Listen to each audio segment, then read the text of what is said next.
Hello, I'm Adam Liaw and welcome to The Cook-Up, the show where our bananas not only have pyjamas, they have a walk-in wardrobe full of fabulous catwalk-ready looks. Tonight we are making garlic pork and mushroom stir-fry, fettuccine with mushrooms, and mushroom risotto. Let's meet our guests. Emiko Davies is an acclaimed Australian-Japanese food writer based in Tuscany, and she was recently named one of the 50 most powerful women in food by Italy's leading newspaper. And I know her newest cookbook, Gohan, is a winner because its title translates to cooked rice. Welcome back, Emiko. Thank you. It's great to have you here.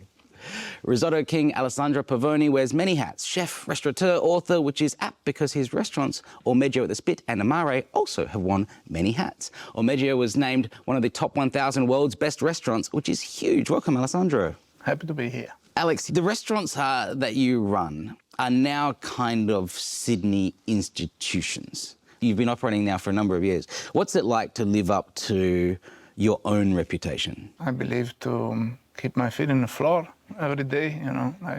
I'm the same person that I was before. The restaurant, I believe, after 10 years, milestone, the restaurant should become an institution because it's very hard to keep a restaurant open. And we've been there 14 years, and we're looking forward to another 20. Amazing. Well, I have had, I think, maybe 2 anniversary dinners at your restaurant, so here's to many more anniversaries and dinners. Emiko, congratulations on Gohan. It's a wonderful book. Can we have a look at it? Yeah, sure. It's beautiful, and this this one is a bit more personal, am I right in saying? Yeah, it's a big departure from my other books. This time I wanted to write about the food that I grew up with, the food that means home to me. And Gohan means cooked rice, but it is also kind of like the Japanese word for food. For a meal, yeah. It's when I think of Gohan, I think of also like when you call your kids to dinner, you say Gohan. It's like the food's here. So for me, it's like a symbol of home cooking. Yeah, for me, it's like Gohan, but also like, why do I have to call you 15 times to come for food that I've lovingly prepared? But that is just the life of a parent. It is time to put the fun in fungi because tonight we are cooking with mushrooms. You gotta love mushroom, right? Like, they play such an important part in the food that we all cook. Alex, do you have a favorite mushroom? Look, when I grew up in the Alps, in northern Italy, we used to go and pick porcini with my grandfather. That flavor for me is one of the most amazing flavors. You wish you had a memory of going into the Alps with your grandfather to pick porcini. That's the kind of thing that turns you into a chef, Alex. You know. That's right. Eviko, what about you? Did you have many mushrooms in your Gohan growing up? Yeah, I love all Japanese mushrooms. Shiitake mushrooms are amazing, fresh or dried. I love enoki mushrooms. Yeah, Hard to pick a favourite. Porcini though. Porcini, it's hard to go past porcini mushrooms. Absolutely. Before getting into it, let's learn a little bit more about mushrooms from third-generation mushroom grower Rhys Willems from SJW Mushrooms.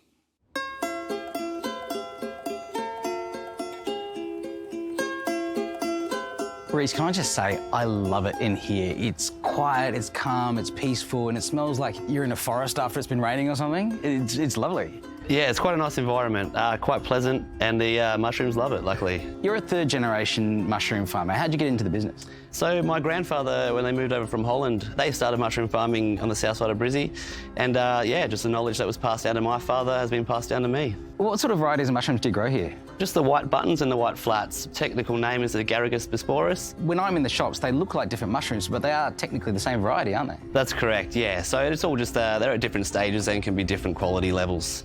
It's like a fairy tale wonderland. Every mushroom is absolutely perfect. How do you pick a good mushroom? The mushrooms on here, we look for a nice white solid cap, and as long as they haven't stressed out, they're good to go. So a bit like any of these, really? That one. That is a perfect looking mushroom. And we should be looking for the same thing when we're at the supermarket.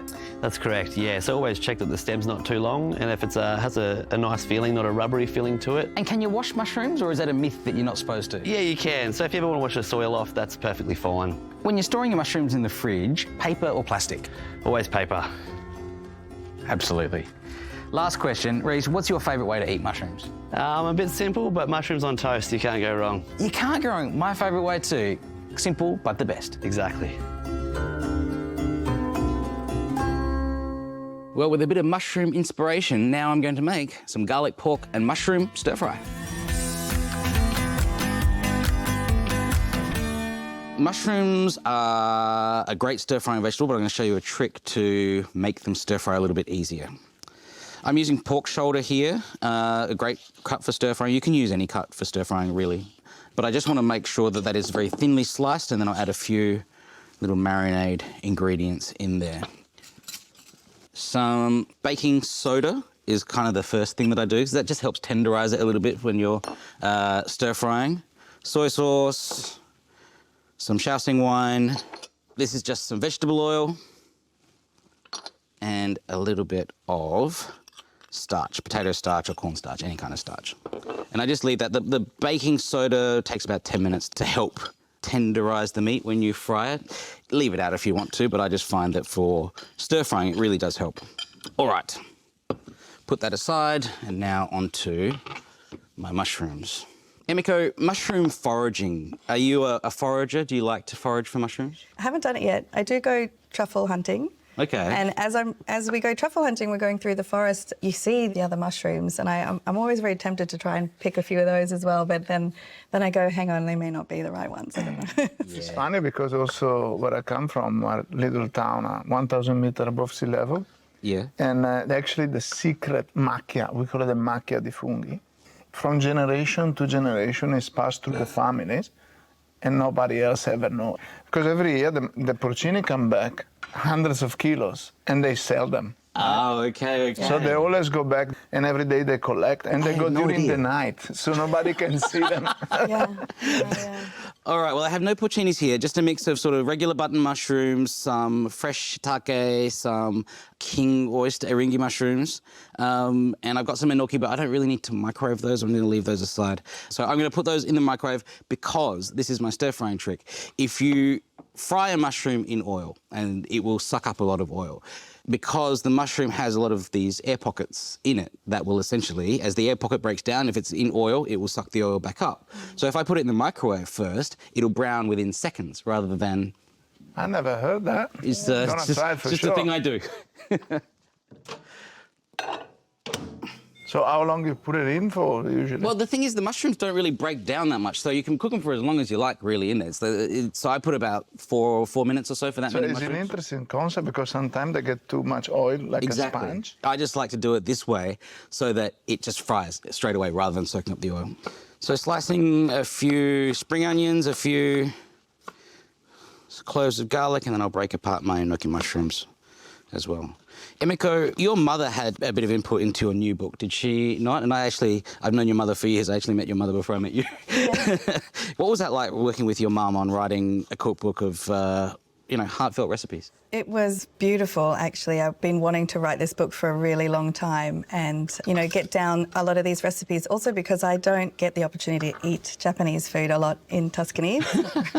And so I'd be, messaging my mum, how do you make this thing? How did, Oba-chan, my grandmother, make this thing? The problem is like coaxing the recipe out of my mum because she's not a recipe writer and she always cooks by eye, and she changes things every time she cooks them. Writing recipes is a dark art. Yeah.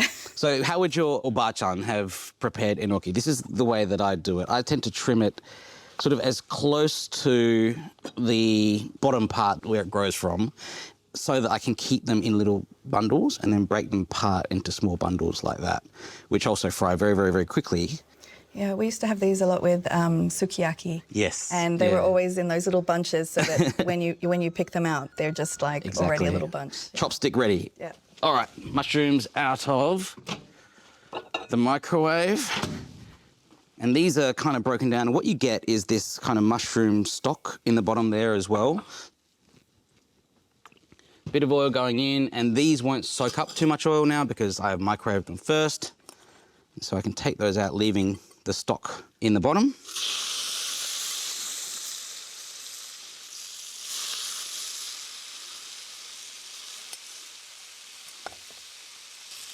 And now these are frying straight away rather than soaking up that oil. And I'll add my enoki in with that. Maybe just a touch more oil for the enoki. And you can see there, like the mushrooms are browning immediately rather than having to wait for all of that to happen.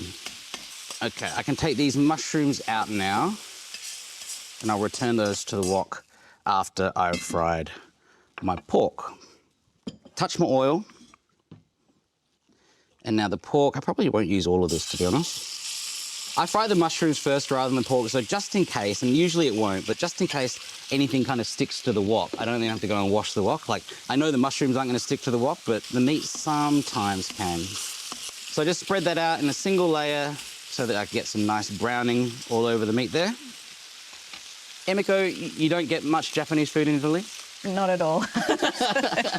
In Italy, we only have one cuisine, Italian. But there is 20 regions, so wherever you move, it's like another cuisine. Right? It's true, yeah.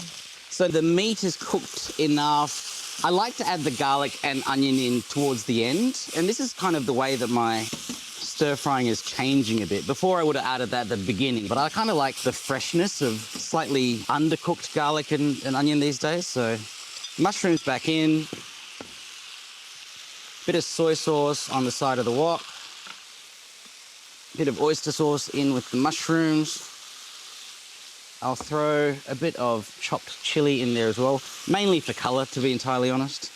A bit of wine around the side as well. And just a touch of sugar to balance some of that. And then a touch of cornstarch mixture to thicken that. Very simple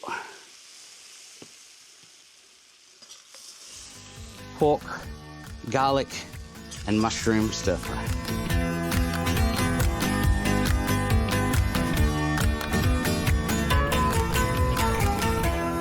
I'm interested to see whether or not you think the mushrooms taste like they've been microwaved. I don't know what a microwave mushroom should taste like, but that's beautiful. Yeah.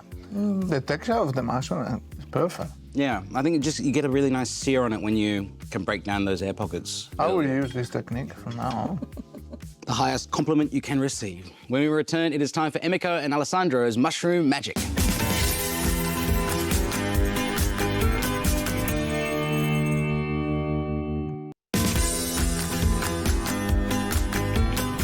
Welcome back to The Cook-Up, where tonight we have made room for mushrooms. Noted food writer Emiko Davies and one of Australia's finest chefs, Alessandro Pavoni, are with me in the kitchen. Emiko, what are you making with mushrooms? I'm making fettuccine with mushrooms. Beautiful. And Alessandro, what about you? Risotto ai funghi mushroom. Love it.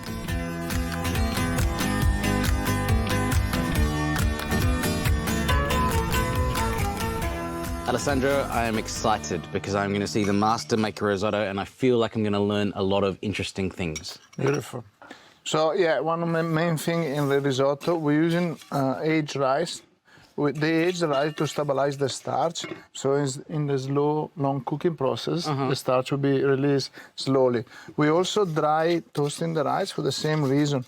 We want every grain to coat by itself by heat. Yeah. So and maintain the foam, and it doesn't resolve like a boiled rice. Right? Okay. Usually a lot of people do the soffritto with butter and onion in the rice, but I don't like toasting it with fat. Yeah. I think it's much better toasting it dry. Roasting it dry, okay. Correct. And what's happening here? Yeah, with a little bit of clarified butter, I'm gonna make the soffritto, which then I'm gonna strain and squeeze the juices out, so I have the flavor of the fried onions. So it's like caramelized, cooked onion juice. Like a soffritto, we call it soffritto. Yeah. So I'm gonna collect those flavors. I'm gonna put it in the rice halfway through the cooking when the stock will be added. So after that's cooked, what does that look like? So we're gonna strain it, and it's gonna look like, Okay, so like that's clarified butter, with which the smell like soffritto. It really does. It really does. So we give the flavor in, but we not compromise the toasting part of the rice. Okay. So keep cooking it until you can't really touch it because it's so hot. Okay. Now we're right. We're gonna put the white wine. Now we let the wine evaporate, and then we start with our stock, and we're gonna add the onion. Now, another trick. I'm gonna mix it now only to to let the wine evaporate. And Yeah. then I'm gonna add my stock. Yes. Usually it's 3 to 4 parts of stock Yeah. to 1 part of rice. And I'm not gonna stir it for at least 10 minutes. And then it's not stirring gonna for 10 stick. minutes. Okay. And then the sofrito goes in with the stock, or is it? Yeah, sort of- we can put it now. So I add this, and I start to add, when I back to boil, I start to add the sofrito. My goodness. Yeah, and I let it go. In the restaurant, I can do the spaghetti, I can do another, and the risotto keep going. My mind is blown, Alessandro. Okay. I've never seen risotto like that in my life. Are you using pasta for your fettuccine, or is it like Yeah, I'm just yeah. preparing myself now because I'm learning some new things. What's happening with your fettuccine? So I'm using fresh fettuccine because that cooks in like 2 minutes. It's Beautiful. so fast. And just here I've got some butter and garlic and some olive oil. And It was a whole adding- clove of garlic, just sort of Yeah. bruised, and that's infusing into just the a butter. little bit, yeah, I sort of flatten it with the knife and then throw it in there whole. I hear this a lot with like yeah. traditional Italian cooking, that the garlic is quite often added to infuse the flavour into the oil and then Yeah. removed. I know, but that's crazy. I keep it in there, Okay. and then I eat it, fish it out later. It's like a little prize. But no, my husband's nonna used to say that you would put garlic in the mushrooms, Yeah. just in case it was a poisonous mushroom, because apparently then the garlic would turn black. Turn black or blue, Yeah, right? I've yeah. heard that, like with Yeah. some of the like copper compounds can do that to yeah, garlic. so it's like, but I think now it's just like, well, garlic and mushrooms go so You know, well together. people in the Remember to ancient put the world garlic. were very concerned about being poisoned a lot. Right? Yeah, it was So you're dangerous thing eating using food. eringi mushrooms and shiitake. Yes. So I like that. When I make this in Italy, though, I would be using probably fresh porcini. Sure. This is beautiful with like very fresh porcini. We've got some dried ones. Which It's I'm my gonna work. add. It's quite often my workaround for dried porcini, which can be very expensive. I just use dry shiitake instead because I'm like, the mushroom doesn't have a nationality. Like, No. it's just, yes, they have different flavors, and so the flavor will be slightly different, but it performs very similarly. and super flavour. Yeah. I think, Yeah. so much umami from the dried mushrooms. The mushroom Yeah, and the stock that comes from the dried I'm mushroom. going to save that for a little bit later when we put the pasta in. I can't believe we've got 2 Italian recipes happening and nobody's touched any olive oil yet. This is blowing my mind. There is a little dribble in there, but Okay. I'll add some Tiny more. little dribble. Alessandro, what have you done? So I learned today to put the mushroom in the micro. I love it. So Yeah. that's what I did. So you can see, like you say, the cells are broke down It just now. breaks down enough. It doesn't change the shape of the mushroom or anything. It turns it into a non-spongy mushroom so that then you can fry it. You know, So I hope I'm- you like it as a technique because I... We just Do it all the quickly fry them with clarified butter, Yes. little salt, parsley, and I put a little bit of chopped finferli, Chanterelle? chanterelle Yeah. in English, yeah, which they soaked in water, and I chopped them and I put it in there. And I still didn't mix the rice, you see. You just shake it. The shaking process allows you to release the starch. You don't need to mix all the time. After 10 minutes, you can mix it, also using a whisk if you want to release extra starch. Okay. Yeah. So, you know, is it a myth that you've got to constantly stir risotto for half an Absolutely. hour? I don't know where that ever came Absolutely. from.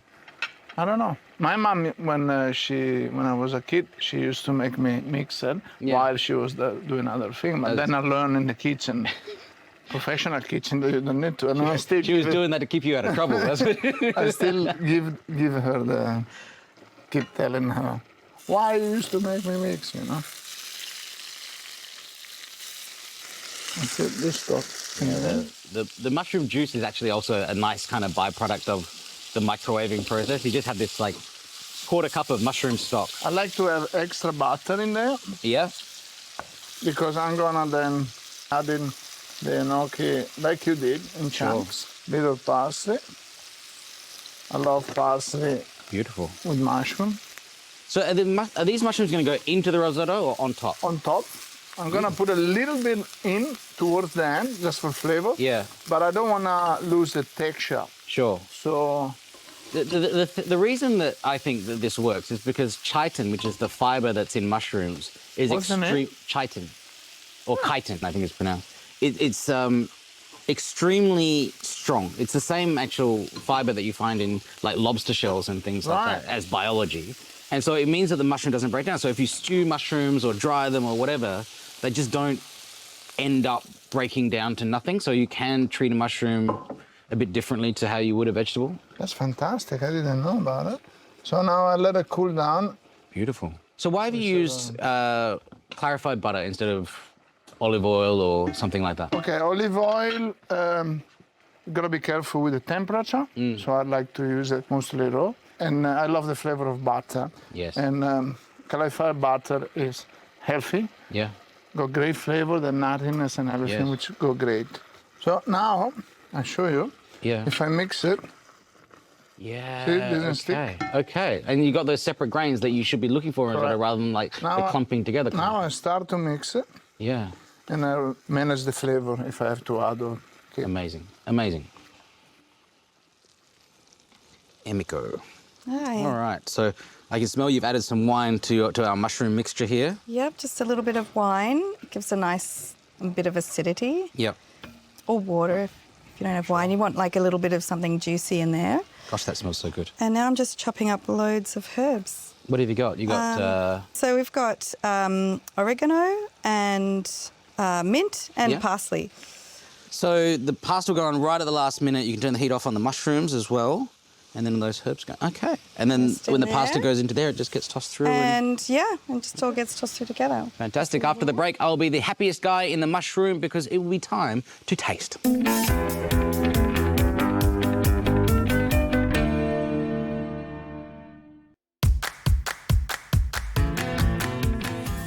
Welcome back to the cook-up. We are flush with mushrooms. So Emiko Davies and Alessandra Pavoni are having fun cooking them. Emiko, is it looking good? Yeah, I'm ready. Absolutely. And Alessandro, look at this. What do you think? So that process where you sort of, with a wave motion, add the cold butter and cheese. Mantecatura. Mantecatura. That's Okay. that. Few things that you need to go know now. Yeah. When you plate a risotto, every grain should touch the plate Right. It should be flat. because they're gonna cool down evenly. Okay. And when you eat the risotto, you start from around and you go in because it's always warmer. I love it. I love it. You're literally changing the way I not just cook risotto, but think about risotto from here Now on. I've got some of the mushroom inside.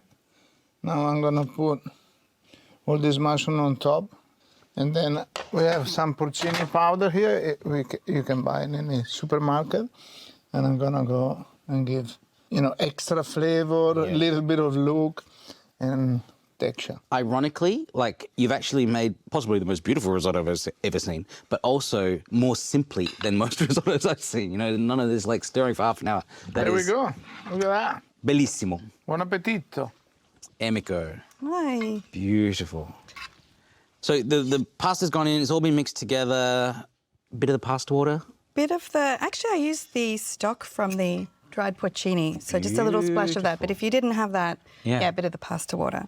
And then we've got just a few extra herbs on top. and Mint and mushrooms is not a combination that most people go to, but the smell of that is phenomenal. That Yeah. smells so Yeah. good. I think once you try it, you'll be like, yeah, it works. Yeah. And there's Bit of just pecorino cheese. Pecorino. There are people who don't want cheese with mushrooms, yeah, but Are they the same think people that it's don't want cheese with seafood? Yeah.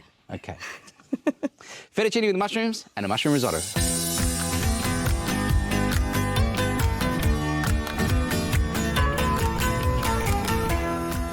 The aroma of the oregano and mint together with the mushroom is fantastic. Lovely. And there's something really nice about the way that you cut the mushrooms so thinly as well. It sort of matches the texture of the Like fettuccine. ribbons, yeah, yeah. Stunning. Alessandro.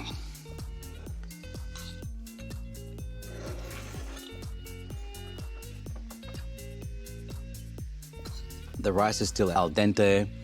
There's like a light sourness to it from the wine, which Correct. is amazing. Like because you have that creaminess of the mantecatura, the sourness that kind of cuts through that is so nice. But this is honestly changed the way I think about risotto now. Good. Buon appetito. Yeah. Emiko, Alessandro, thank you so much. This has been absolutely delicious. Pleasure. Thanks, Adam. If you weren't a mushroom person before this, surely you are well on your way now. There is so much more to love about mushrooms. If you want more of the cook-up and more delicious food ideas, head to SBS On Demand. I'm Adam Liaw. Thanks for watching the cook-up.